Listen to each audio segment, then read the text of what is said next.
All right, let's do a little progress check on our paint job here. So, got them painted, striped, decal. Not too bad.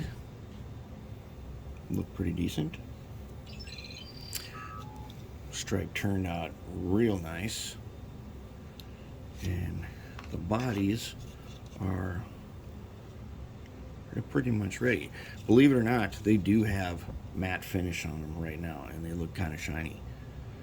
And I don't know what it is. Either my paint is getting smoother, or every single matte finish I have has not given me a really, really fuzzy matte finish lately. Yeah, but that's okay. They look good. And that clear coat is good. Let's check out the caps.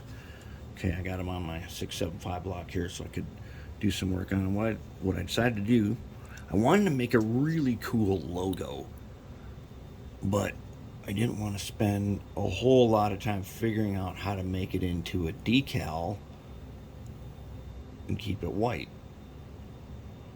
So I printed it on photo paper. I even got the flag on there. See that? The blue field points the direction of forward. So if you flip it around, the flag is the other way. And the way I did it, I just made some graphics. And I printed a photograph on the photo printer. And I just cut them out. Then I traced the edge. So if you look really close, you can see right where I used an artist brush to trace the edge. But if you don't trace the edge, you will see a white border all the way around. We don't want that. Now, what did I do on top here? I wanted the numbers so that you could look down on them and see which one's which.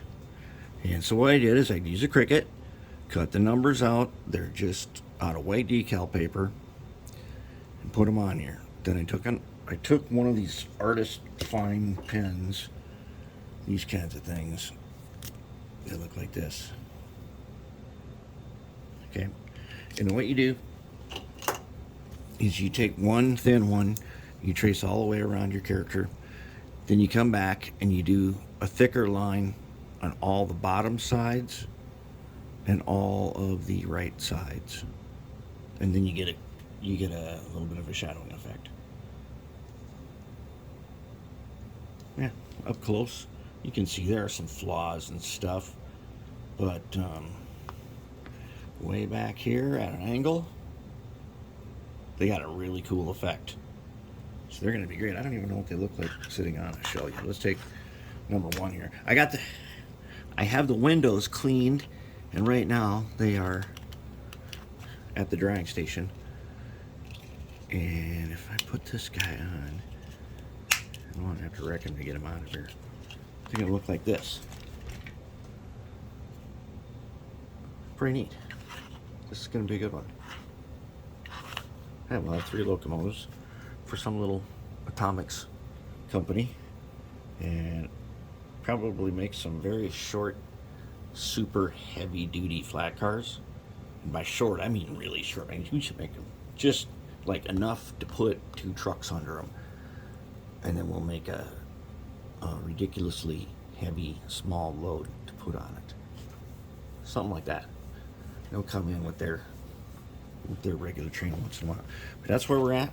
Still got windows to put in, and then I think we can go ahead. I'll get the handrails installed, and then I think we can go ahead and tackle the dual motors.